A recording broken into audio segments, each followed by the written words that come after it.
ओम परमात्मने नमः।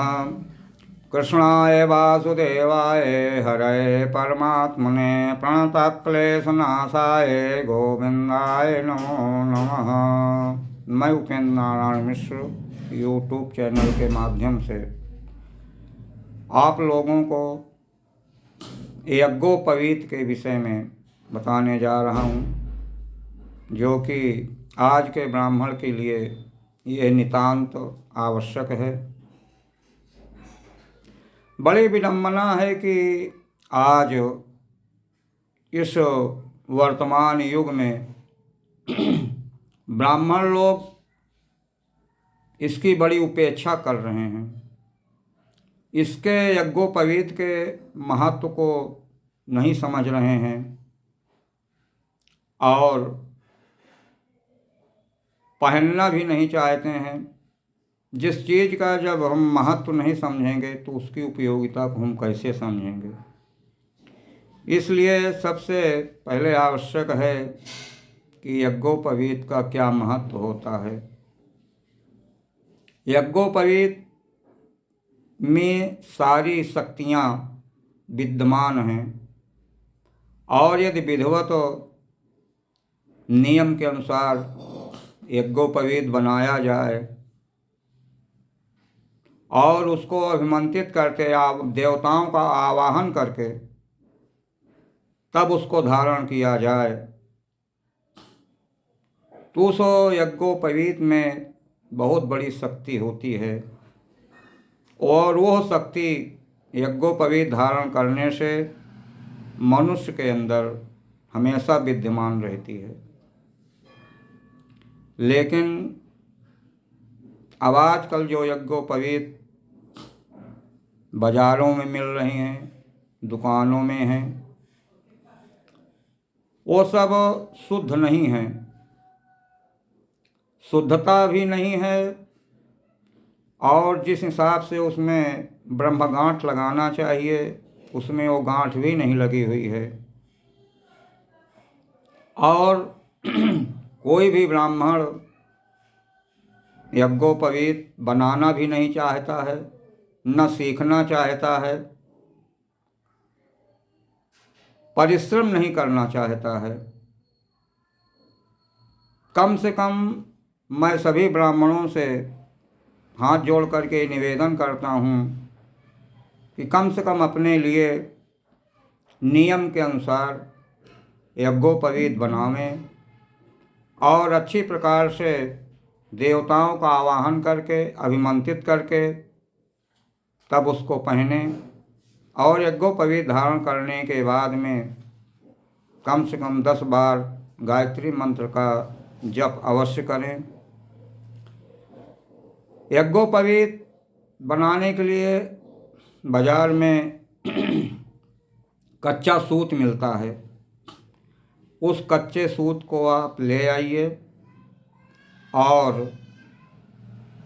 3 लड़ करके छान चौवा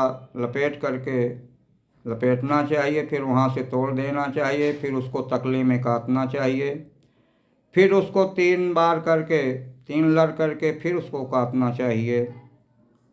तब ये यज्ञोपवीत में फिर ब्रह्मगांठ लगाना चाहिए।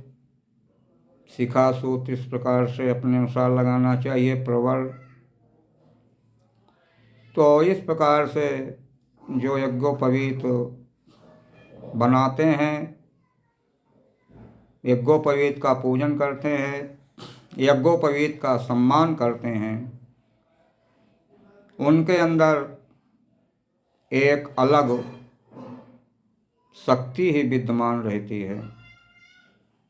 और जो वैसे तो बताया गया है हमारे धर्मशास्त्रों में, ब्राह्मण क्षत्रिय वैश्य को यज्ञोपवीत धारण करना चाहिए।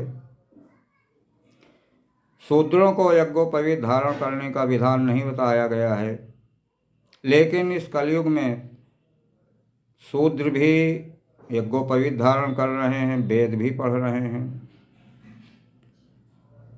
तो कम से कम ये है कि अगर ब्राह्मण हैं तो उनको यज्ञोपवीत जरूर पहनना चाहिए। और जो ब्राह्मण यज्ञोपवीत नहीं पहनता है वह शूद्र के समान हो जाता है, चांडाल के समान माना जाता है। उस ब्राह्मण को नमस्कार भी नहीं करना चाहिए, उस ब्राह्मण को प्रणाम नहीं करना चाहिए, और उस ब्राह्मण के हाथ का पानी तक भी नहीं पीना चाहिए। और उस ब्राह्मण के हाथ का जो पानी होता है वो शराब के समान होता है। इसलिए जो ब्राह्मण अगर जनेऊ नहीं पहन रहे हैं वो बहुत ही निकृष्ट श्रेणी में माने जाते हैं। और उनका जो तेज है, जो ज्ञान है, वो भी सब नष्ट हो जाता है। आप इसको समाज में यदि अनुभव करेंगे कि जिस घर के ब्राह्मण या उनके लड़के जनेऊ नहीं पहन रहे हैं तो वो शूद्र के समान हैं। उनके हाथ का अन्न जल भी नहीं ग्रहण करना चाहिए। भले आज हमारे आपके सामने दिखाई पड़ रहा हो कि उनके पास धन संपत्ति सब कुछ भरा हुआ है, लेकिन वो एक क्षणिक है, देखने मात्र के लिए ही है। इसी धन संपत्ति को हमारे धर्मशास्त्रों में आसुरी संपत्ति बताई गई है। और जो आसुरी संपत्ति होती है वो किसी अच्छे कार्य में भी नहीं लगती है। सुख वैभव विलास में ही वो धन उनका खर्च होता है। ना तो समय का सदुपयोग करते हैं और ना तो अपने धन का ही सदुपयोग करते हैं। इसलिए मैं सभी ब्राह्मण बंधुओं से प्रार्थना करता हूँ कि आप लोग कम से कम शुद्ध यज्ञोपवीत बना करके, नहीं बना सकते हैं तो किसी ब्राह्मण के द्वारा ही, जो ब्राह्मण बनाते हों उनके द्वारा लेकर के आप यज्ञोपवीत जरूर पहनें और यज्ञोपवीत का पालन करें।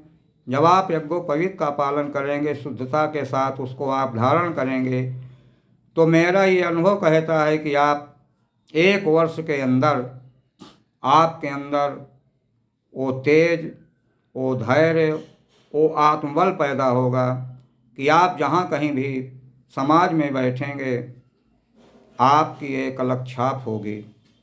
सिर्फ उस यज्ञोपवीत पे विश्वास रखें और नियम के अनुसार उसको धारण करें, तो इससे ब्राह्मण समाज का कल्याण होगा, आपके परिवार का कल्याण होगा, आपके संतान में भी वृद्धि होगी, पुत्र पौत्र सन्मार्ग में चलेंगे। इस प्रकार से अगर जिस घर में ये वातावरण नहीं है वहाँ के संतानें सन्मार्ग पे नहीं चल रही हैं, कुमार्ग में चल रही हैं, धन अपव्यय हो रहा है, कुसंग का साथ हो रहा है, मादक पदार्थों का सेवन हो रहा है, तो जब संस्कार ही नहीं है, यज्ञोपवीत का संस्कार ही नहीं है,